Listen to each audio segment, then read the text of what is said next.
बहुत बहुत स्वागत है आपका। Thank you very much for coming to the session. तो आज की प्रैक्टिस शुरू करते हैं। कुछ शॉपिंग रिलेटेड सेंटेंसेस हैं।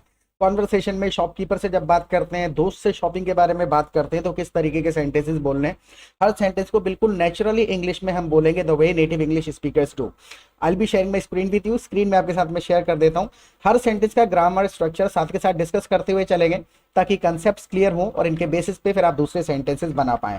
300 करीबन सेंटेंस स्ट्रक्चर्स होते हैं। अगर वो आपको समझ में आ गए तो समझ लीजिए, उसको थोड़ा बहुत मॉडिफाई करके आप हर तरीके की सिचुएशन बता पाएंगे, क्वेश्चन कर पाएंगे। जैसे कि मुझे घर जाते हुए कुछ घर का सामान लेना है, मुझे घर जाते हुए घर का कुछ सामान खरीदना है। अब देखिए, घर के सामान को हम ग्रोसरीज कह देते हैं, राइट। अब ग्रोसरीज का मतलब सिर्फ राशन पानी है, लेकिन घर का सामान और भी होता है, टॉयलेटरीज भी होती हैं। कुछ सामान ऐसा है जो कि घर में काम आता है, डाइपर वगैरह है, या चादर खरीदी, तकिया खरीदना है, वो हाउस होल्ड आइटम्स हो गए। तो ग्रोसरीज हैं, टॉयलेटरीज हैं, हाउस होल्ड आइटम्स हैं, बहुत सारी चीजें हैं। एक ही रूल अप्लाई नहीं करना है हर सेंटेंस पर। मुझे घर जाते हुए घर का कुछ सामान खरीदना है, so I need to buy some groceries on the way back home. I need to buy some groceries on the way back home. समझने वाली बात क्या है, you need to repeat every sentence after me. Repeat करेंगे, word order याद हो जाएगा, क्योंकि लिटिल ग्रामर यूज नहीं होती है। सारा गेम वर्ड ऑर्डर का है। यानी कि रास्ते में घर जाते हुए मुझे सामान खरीदना है, I need to buy some groceries on the way back home, right. I have to buy some groceries on the way back home कह दीजिए। आई हैव टू, खरीदना ही खरीदना, आई नीड टू बस खरीदना है, लेकिन इतना कंपलसरी नहीं है। अब दूसरे तरीके से सेंटेंस को आप बोल करके देखिए, I need to buy some household items while going back home. देखिए यहां पर कहा है on the way back home, यानी कि रास्ते में, और यहां पर है वाइल गोइंग बैक होम, यानी घर जाते हुए। यहां पर एक्शन पे एम्फेसाइज कर दिया वाइल का इस्तेमाल करके। However both the sentences are conveying the same message. दोनों सेंटेंसेस का सेम मीनिंग है। अब ये 300 में से 2 स्ट्रक्चर हो गए, तो इस प्रकार के स्ट्रक्चर्स आपको समझ में आ जाने चाहिए। वाइल कहां पर यूज कर रहे हैं, on the way back home कहां पर कह रहे हैं। पूरा सेशन देखिए, लॉजिक ऑफ स्पोकन इंग्लिश आपको समझ में आ जाएगा, right. Look at the next sentence. तुम्हें क्या खरीदना है। मान के चलिए आपको किसी दोस्त को पूछना है कि भाई आपको खरीदना क्या है। देखिए कितने तरीके से कह सकते हैं, what do you need to buy, what do you want to buy, what do you have to buy. तीनों में need to buy, want to buy, have to buy, तीनों में फर्क है। नीड मतलब होता है जरूरत, वांट मतलब है क्या खरीदना चाहते हो, what do you have to buy यानी कि कंपलसरी बताओ क्या है खरीदना, right. What do you need to buy, आपको खरीदना क्या है। हाँ, एक सस्ता मोबाइल कहाँ मिल जाएगा। अब मान के चलिए आपको सस्ता मोबाइल किसी से पूछना है कि एक बढ़िया चीज कहाँ मिल जाएगी, बढ़िया मोबाइल, सस्ता मोबाइल। तो लिटरल यहां से वर्ड ऑर्डर में ट्रांसलेट नहीं करेंगे, सिचुएशन को समझिए। You are looking for a good deal on something. अच्छा आइटम पे अच्छी डील की तलाश में है, तो normal where can I find a good deal on mobiles, where can I find a good deal on mobiles, यानी मोबाइल अच्छा कहां पर मिल जाएगा। गुड डील जब आपने कहा तो आपने उसमें सस्ता और बढ़िया सब कुछ मिक्स कर दिया। Look at the next sentence. कौन सी कंपनी का मोबाइल लोगे। अब देखिए इस सेंटेंस को थोड़ा उल्टा बोला जाता है इंग्लिश में, कौन सी कंपनी का मोबाइल लोगे, लिटरल ट्रांसलेशन नहीं है। जब भी हम ब्रांड की या कंपनी की बात करते हैं, so which brand of mobile do you want to buy, which brand of mobile do you want to buy. Getting my point. यहाँ पर ब्रांड मोबाइल का होता है, so which brand of mobile do you want to buy. Hindi में क्या होता है, company होती, कंपनी का मोबाइल होता है, यहाँ पर मोबाइल की कंपनी होती है। कहने का तात्पर्य यह है, so which brand of mobile do you want to buy, यानी कौन सा खरीदना चाहते हो। बाय और परचेज दोनों का मतलब खरीदना ही होता है। बाय का मतलब होता है कैजुअली जो हम शॉपिंग करते हैं छोटी मोटी, और परचेज है थोड़ा फॉर्मल वर्ड और भारी भरकम चीजों के लिए यूज किया जाता है। जैसे कि I need to purchase a house, I purchased a house. तो भारी भरकम जब मोटी रकम अदा कर रहे हैं, जो आपके लिए सीरियस परचेज है, वो परचेज है। और छोटी मोटी चीजें जैसे कि I am going to buy a packet of biscuit, I am going to buy some groceries, छोटी मोटी चीजों के लिए बाय वर्ड का इस्तेमाल किया जाता है। However both the words can be used, use करे जा सकते हैं interchangeably, right. Look at the next sentence. तुम बताओ कौन सा लूं। मान के चलिए किसी दोस्त ने कहा which brand of mobile do you want to buy, तुम बताओ कौन सा लूं। सो बिल्कुल सिंपल कह दीजिए, can you suggest one, can you recommend one, do you have any recommendations, do you have any idea which mobile should I buy, do you, can you suggest me one, यानी क्या आप मुझे कोई suggestion दे सकते हैं। I hope कहने के 100 तरीके हैं एक सेंटेंस को, लेकिन थोड़ा सा बस वर्ड ऑर्डर स्ट्रक्चर समझ में आ गया तो बहुत आसान है। और वो सीखने का तरीका क्या है, you need to listen to the English. सुनना पड़ेगा आपको कि इस सिचुएशन में सेंटेंस कैसे बोला जाता है। मैं तो नोकिया यूज कर रहा हूं, आज तक इसमें कोई प्रॉब्लम नहीं आई, और बैटरी बैकअप भी बहुत अच्छा है। एक सेंटेंस नहीं है। सबसे बड़ी समस्या यह है कि हम वर्ड ऑर्डर को पकड़ के इतने शब्दों में बोलने लग जाते हैं इंग्लिश। सिचुएशन समझिए, 3-4 बातें बताई जा रही हैं इसके अंदर, तोड़ तोड़ के बोलिए। देखिए कितना आसान है। मैं नोकिया यूज कर रहा हूं, I have been using Nokia. Nokia use कर रहा हूं, जब पहले से यूज कर रहा हूं, आई हैव बीन लगा के इंडिकेशन दे दिया पहले से, I have been using Nokia for a long time, काफी समय से यूज कर रहा हूं, and I haven't faced any issue using it, इसको इस्तेमाल करते हुए कोई मुझे इशू नहीं आया है, आई haven't faced any issue using it लगा करके आपने इंडिकेशन दिया इसको इस्तेमाल करने में, जैसे वो रोता हुआ आया, ही केम क्राइंग, दो काम साथ में हो रहे हैं, तो यूज करने के दौरान I don't face any issues, right, so I don't face any issues using it, इसको यूज करने में कोई प्रॉब्लम नहीं आती है, and its battery backup is also very good, इसका बैटरी बैकअप भी बहुत अच्छा है, it's battery backup is also very good. आप रिपीट करेंगे खुद से वर्ड ऑर्डर याद हो जाएगा, तीन सिचुएशन, तीन बातें बताई हैं हमने इसमें, I have been using Nokia for a while, for a long while भी कहा जा सकता है, या फिर I have been using Nokia for a long time and I haven't faced any issue using it, and its battery backup is also very good, इसका battery backup भी बहुत अच्छा है, या फिर battery performance is impressive, its battery performance is impressive. Depend करता है कौन सा शब्द आपके दिमाग में आ रहा है। देखिए एक्चुअल में होता क्या है ना, अकेले प्रैक्टिस करनी नहीं चाहिए, अकेले जब हम प्रैक्टिस करते हैं तो हम एक सेंटेंस का ट्रांसलेशन बनाने लग जाते हैं, ग्रुप में प्रैक्टिस करें, आपको लोगों से सीखना पड़ता है। अगर आप हमारे चैनल पे पहली बार आए तो प्लीज चैनल को सब्सक्राइब जरूर कर लीजिएगा, और दूसरा आप हमारी लाइव क्लासेस अटेंड कर सकते हैं। देखिए लाइव क्लासेस के दो फायदे होंगे, सबसे पहले तो हम आपको अपने कम्युनिटी, अपने ग्रुप में ऐड कर लेंगे, जहां पे आप दूसरे पार्टिसिपेंट्स के साथ रियल सिचुएशन में प्रैक्टिस कर पाएंगे, which is most important part of learning. वहां पर क्या होता है कि आप ग्रुप में लोगों के साथ जब आप प्रैक्टिस करेंगे तो आपको पता चलेगा एक सिचुएशन में क्या कहना है और कितने तरीके से कहना है। ये जो सेंटेंस लिखा है आपके स्क्रीन पे, ये तुमने कितने का खरीदा, इसको कहने के 20 तरीके हो सकते हैं, गेटिंग माय पॉइंट। अब वो 20 तरीके कैसे पता चलेंगे, जब आप ग्रुप में शॉपिंग रिलेटेड कोई कॉन्वर्सेशन चल रहा होगा, कोई बेसिक ट्रांसलेशन कर देगा, कोई इडियोमेटिक तरीके से कहेगा, कोई सरकास्टिकली कहेगा, कोई लिटिल इडियम यूज कर लेगा, कोई फ्रेज यूज कर लेगा, तो पता चलेगा इस बात को कितने तरीके से कहा जा सकता है, राइट। और सिर्फ ऐसा नहीं है कि वहां पर आप चैटिंग करेंगे, आप फोन पे किसी के साथ बात कर सकते हैं, गूगल मीट, जूम पे अपनी मीटिंग स्टार्ट करके ग्रुप में लिंक डाल सकते हैं। तो जब आप ग्रुप में बैठ के प्रैक्टिस करेंगे तो आपको अपना लेवल पता चलेगा इंस्टेंटली कौन कौन से सेंटेंसेस याद हैं, आते हैं, नहीं आते, या आप नेचुरली फॉर्म कर पा रहे हैं, नहीं कर पा रहे ड्यूरिंग द कॉन्वर्सेशन। तो सारा का सारा गेम एटमॉस्फेयर का है, वो यहाँ पे आपको मिल जाएगा। और शाम को हमारी लाइव क्लासेस होती है, तो वहां पर भी simply come together every evening and we discuss some complicated sentences and grammatical rules for 2 hours. 2 घंटे डिस्कशन करते हैं। 15-20 दिन में आपके कंसेप्ट्स एंड डाउट्स क्लियर हो जाएंगे। सेंटेंसेस को आदत में डालने के लिए प्रैक्टिस पार्टनर्स मिल जाएंगे। पूरा दिन आपको नॉक करते रहेंगे, मैसेज आता रहता है व्हाट्सएप में, सेंटेंसेस को पढ़ के काफी हद तक सेंटेंस स्ट्रक्चर्स पता चल जाएंगे। उनको याद करना, आदत में डालना आपके ऊपर है, कितनी प्रैक्टिस करते हैं। और फीस की बिल्कुल चिंता मत करिएगा, बहुत ही छोटा सा अमाउंट हम चार्ज करते हैं, मंथली कोई फीस नहीं है। वन टाइम आप छोटा सा रजिस्ट्रेशन पे करेंगे, उसके बाद लाइफ टाइम आप हमारे साथ रहेंगे, हम आपके साथ रहेंगे।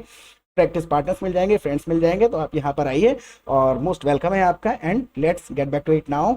ये तुमने कितने का खरीदा, मान के चलिए हमको किसी को पूछना ही है, तुमने कोई सामान कितने का खरीदा है। So how much did you buy it for, for last में चला जाएगा, how much did you buy it for, how much did you pay for this, how much did it cost you, right. तीनों का मतलब वो ये, how much did you buy it for, या फिर आप फॉर स्टार्टिंग में लगा दीजिए, for how much did you buy it, for how much did you buy it. ये ग्रामेटिकली करेक्ट है but it is not common, ये बिल्कुल कॉमन स्ट्रक्चर है, how much did you buy it for. या फिर how much did it cost you, how much did it cost you. अब इसका हिंदी करें, डिड इट कॉस्ट यू, कितनी कीमत उठानी पड़ी से मतलब नहीं है, it is very common in native English in conversation. Normal price पूछ लिया जाता है, so how much did it cost you, ये कितने का आपने खरीदा, कितने का पड़ा, व्हाट द पॉइंट। तो ये ऑल्टरनेट्स कैसे पता चलेंगे, only by listening to the English of others. दूसरे लोगों को बोलते सुनेंगे, कोई कह देगा how much did you buy it for, कोई कह देगा how much did it cost you, right. Look at the next sentence, ये मैंने 5,000 का खरीदा। अब मान के चलिए इसी के बेसिस पे बनेगा सिंपल, ये मैंने 5,000 का खरीदा, सो आई बॉट इट फॉर 5,000। ये मैंने 5,000 का खरीदा, आई बॉट इट फॉर 5,000। मान के चलिए आपसे कोई बंदा प्राइस पूछता है किसी चीज का, तो आप या तो ये कह सकते हैं आई बॉट इट फॉर 5,000, या फिर आप नॉर्मल ये भी कह सकते हैं इट कॉस्ट मी 5,000। भले पास्ट में, ये अपने आप में फ्रेज समझ लीजिए बना हुआ, इसका कोई ग्रामर नहीं है। आपको अगर कहना पड़े ग्रामर के हिसाब से हम कहेंगे इट कॉस्टेड मी 5,000, राइट। लेकिन वो ऐसे नहीं कहा जाता, नॉर्मल कह दीजिए इट कॉस्ट मी 5,000, यानी कि ये 5,000 का मुझे पड़ा, राइट। पास्ट प्रेजेंट फ्यूचर कोई लेना देना नहीं है इसका। मान के चलिए कोई मुझसे पूछे लैपटॉप आपने कितने का खरीदा, नॉर्मल कह दूंगा इट कॉस्ट मी 80,000, बस 80,000 का पड़ गया। आई होप याद ही कर लेना है। तो ये बहुत सारी ऐसी चीजें हैं जिनका कोई हिंदी इंग्लिश से मिलान नहीं किया जा सकता। मात्र 10% सेंटेंसेस हैं जो ट्रांसलेट किए जा सकते हैं, हिंदी इंग्लिश मैच होता है। Rest 90% of the English is spoken its own way which has no connection with Hindi. हर सेंटेंस को सिचुएशन से रिलेट करिए, कौन सी सिचुएशन में क्या बोल रहे हैं। जैसे ये मैंने ऑफर में खरीदा था, इसका एक्चुअल प्राइस 7,000 था। अब आ जाती है प्रीपोजिशंस की बात, ऑफर में खरीदा था तो इन लगा देंगे हम, राइट। तो ये चीजें कैसे समझ आएंगी, सुना होगा तभी पकड़ पाएंगे, नहीं तो फिर तो रूल कोई है ही नहीं इन चीजों का। ये मैंने ऑफर में खरीदा था, आई bought it on offer, I bought it on offer though its actual price was 7,000। इसका एक्चुअल प्राइस जो था वो 7,000 था, but I bought it on offer, offer पर खरीदा था। अब ये आता कहां से, ऐसा नहीं है कि ये सेंटेंस अपने तरीके से ही बोला जा रहा है, ये आया कहां से है। मान के चलिए हमको किसी से पूछना है इस पे कोई डिस्काउंट है, so is there any discount on this item, right. तो ऑन सब 300 करीबन स्ट्रक्चर्स हैं, एक दूसरे से कनेक्टेड होते हैं। सिचुएशन के हिसाब से समझ आ जाएगा, खुद से लॉजिक समझना पड़ता है, रूल्स काम नहीं करते हैं in the conversation, right. Look at the next sentence, I hope you repeated this with me, मेरे साथ रिपीट करिए एक बार फिर से। I bought it on offer though its actual price was 7,000। इसका हालांकि दो का मतलब है ऑल्दो, दो थोड़ा कैजुअल है, इसकी जगह ऑल्दो कहा जा सकता है, हाउएवर भी कहा जा सकता है। Although it's actual price was 7,000, हालांकि, right. However it's actual price was 7,000, हालांकि, हाउएवर, ऑल्दो, दो तीनों चीजें इंटरचेंजेबल, यहां पर एक ही मैसेज जा रहा है तीनों का, राइट। ये कितने का है, अब देखिए यहां पर आ गए हम शॉपकीपर से, मान के चलिए हमारी बातचीत हो रही है, राइट। अब एट द शॉप हम कितने तरीके के सेंटेंसेस बोलते हैं, डिस्काउंट मांगते हैं, कई बार अपनी नखरे भी दिखाते हैं कि भाई इतने दे सकता हूं, या फिर इतने की ये कीमत नहीं है, तुम ज्यादा मांग रहे हो। सेंटेंसेस को डिस्कस करते हैं, कैसे कहना है, दुकानदार को कैसे कन्विंस करना है। सो ये कितने का है, मान के चलिए कोई आइटम की तरफ आप इंडिकेशन कर रहे हैं, राइट। हाथ में कोई आइटम आपके, आप पूछना है कितने का है, आप नॉर्मल कह दीजिए how much is this, how much is this या हाउ मच इज इट। कोई दिस और इट में फर्क नहीं है, नॉर्मली आप कह सकते हैं। सो हाउ मच इज दिस, ये है कितने का। अब मान के चलिए जीन्स किस तरफ रखी है, अब सारे ट्रांसलेशन करिए वर्ड्स को, पुट रखा, पुट लगाऊं, कीप लगाऊं, कुछ कहने की जरूरत नहीं है। मान के चलिए आप दुकान पे खड़े हैं, आपको पूछना है जीन्स किस तरफ है, घुमा फिरा के सेंटेंस बोलिए, where can I find jeans, where can I find jeans, या फिर where are the jeans. Jeans के बारे में पहले भी कई बार यूज कर चुके हैं, जीन्स कभी भी सिंगल नहीं होता है, प्लूरल होता है तो आर का इस्तेमाल करते हैं, वेयर आर द जीन्स। यहाँ पे भले ही दुकान में खड़े, मान के चलिए मैं, मेरी एक पैंट है, जीन्स है, राइट। अब वो खो गई है घर पे, अब मैं अगर घर में भी किसी से पूछूंगा मेरी जीन्स कहाँ है, इंग्लिश में कहूंगा वेयर आर माई जीन्स, भले वो एक सिंगल पीस की मैं बात कर रहा हूँ। आई होप समझाने का क्या तात्पर्य था वो आपको समझ आ गया होगा। तो दिस इज अ जीन्स कभी नहीं होता, दीज आर जीन्स, भले वो एक पीस है तब भी। तो where are the jeans, jeans कहाँ पर रखी हुई है, या फिर आप थोड़ा और क्लियर कर दीजिए, where is the jeans section, where is the jeans section. अब ये 3 सेंटेंसेस आपने कौन सी सिचुएशन में कहे हैं, जब आपको जीन्स का सेक्शन पता करना है, जीन्स खरीदनी है, और हिंदी का सेंटेंस देखिए जीन्स किस तरफ रखी है। Getting my point. तो ये होता है कि जब हम लिटरल ट्रांसलेशन करते हैं तो हम इस सेंटेंस को ट्रांसलेट करके जो आउटकम निकल के आया होता है उसको बोलते ही नहीं है, क्योंकि हमको पता होता है यार मैसेज नहीं जा रहा, भले ग्रामर ठीक है। तो ग्रामर से पूरी की पूरी कॉन्वर्सेशन नहीं करी जाती है, करना क्या होता है, सिचुएशन के हिसाब से पकड़िए सेंटेंस को और बोलिए। नाउ सही सही लगा लो। अब देखिए इसका कोई ट्रांसलेशन थोड़ी है, आप कर क्या रहे हैं, आप दुकानदार को कह रहे हैं सही सही लगा लो, सिचुएशन समझिए, आप उससे कह रहे हैं अच्छा प्राइस मांग लो, या फिर नेगोशिएबल प्राइस लगा लो, पैसे कम कर लो। सिचुएशन पकड़िए, कितनी बातें कह सकते हैं इस जगह पर, give me a good price please, give me a good price. देखिए give me a good price action में बड़ा कॉमन है, आप give me a good price भी कह सकते हैं, आप एक तरीके से और कह सकते हैं is there any room for negotiation, is there any room for negotiation, या कुछ थोड़ा बहुत डिस्काउंट मिल सकता है, घुमा फिरा के कह दिया is there any room for negotiation. और भी देखिए कोई सारे सेंटेंस कहे जा सकते हैं, आप लास्ट प्राइस बताओ कितने का दे सकते हो। देखिए आप लास्ट प्राइस बताओ कितने का दे सकते हो, सारे शब्दों को अगर हम ट्रांसलेट कर दें, you tell me the last price for how much you can give it, right, तो मजा नहीं आएगा, राइट। देखिए इसको बिल्कुल नेचुरली बोलने का तरीका क्या है, what's the good price you can offer me, what's the good price you can offer मी। देखिए गुड प्राइस का मतलब हुआ कितने कीमत है आपकी तरफ से, कितनी कीमत पर ये चीज उपलब्ध है। So what's the good price you can offer मी। हालांकि ट्रांसलेशन करके भी अगर आप बोल देंगे तो कोई ऐसा नहीं है कि गुनाह हो जाएगा, मैसेज नहीं जाएगा, लेकिन 10% सेंटेंसेस हैं जिनका मैसेज जाएगा। 90% सेंटेंसेस ऐसे होते हैं कॉन्वर्सेशन में जिनको अगर ट्रांसलेट करके बोला जाएगा तो मैसेज या तो बनेगा नहीं, और बनेगा तो कुछ और बनेगा, राइट। तो पता होना चाहिए what's a good price you can offer me, आप बताइए कि कितने का दे सकते हो। Now look at the next sentence, tell me the last price you can offer me. Simple कह दिया हमने इसी चीज को, tell me the last price you can offer me, यानी कि आखिरी बताओ कितने देने हैं, right. Look at the next sentence, मुझे पसंद तो है लेकिन मैं सोच रहा था कि कोई डिस्काउंट मिल जाता। कई बार होता है कि भैया पसंद तो है लेकिन कुछ डिस्काउंट अगर कर दो तो बताओ। गेटिंग माई पॉइंट, ये एक्सप्रेशंस होते हैं। I am interested in buying, खरीदना तो है मुझे, I am interested in buying but I was wondering if I could get some discount. थोड़ा मुझे अगर डिस्काउंट मिल जाता। देखिए यहाँ पर हम इफ कह रहे हैं, यहाँ पर इफ का मतलब है शायद, राइट। एक इफ का मतलब यदि भी होता है। तो I am interested in buying but I was wondering if I could get some discount, right. देखिए शब्द का एक्चुअल में कोई मीनिंग होता ही नहीं है, शब्द के यूसेज होते हैं, जहां पर यूज होगा उसके हिसाब से उसका मीनिंग निकल के आएगा। एक शब्द 20 जगह यूज हो सकता है, 20 मीनिंग बन सकते हैं उसके। और इसको समझने का तरीका क्या है, you just need to listen to the English, सुननी पड़ेगी और अडॉप्ट करना पड़ेगा। So I am interested in buying, I was wondering if you could give me some discount, if you could give me some discount, I was wondering if you could give me a discount.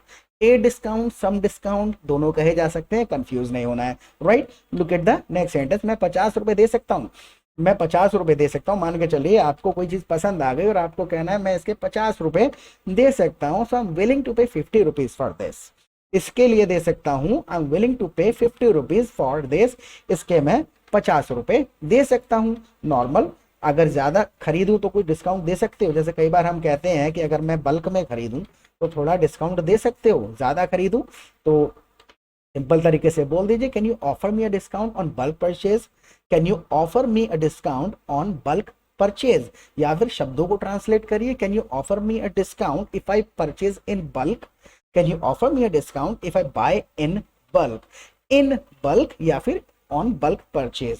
Repeat करिए sentence को। तो ये सारी की सारी चीजें समझ में कैसे आएंगी, जब आप ग्रुप में कॉन्वर्सेशन करेंगे। कोई इन बल्क कहेगा, कोई ऑन बल्क परचेज कह देगा, कोई गिव मी ए डिस्काउंट कहेगा, कोई गिव मी सम डिस्काउंट कहेगा, तो समझ में आ जाएगा कि इसमें ऑल्टरनेट्स बहुत सारे होते हैं। गलत होने के चांसेस होते हैं 5% और सही होने के चांसेस होते हैं 95%। एक सेंटेंस को 20 तरीके से अगर आप कह रहे हैं तो 18 तरीके सही होते हैं, 2 तरीके हैं जो गलत हो सकते हैं, उनको नहीं तोड़ना है। 15-20 बेसिक ग्रामर के रूल्स। तो लाइव क्लासेस में आइए, डाउट्स एंड कंसेप्ट्स क्लियर हो जाएंगे and you will automatically start speaking English fast, fluently and confidently the way you want to speak, right. और इसके बारे में प्लीज फीडबैक दे दीजिएगा कि इससे थोड़ा बहुत आपको हेल्प मिलती है या नहीं मिलती। प्रैक्टिस करते रहें, फिर मिलेंगे एक नए सेशन के साथ। Till then take care of yourself, bye.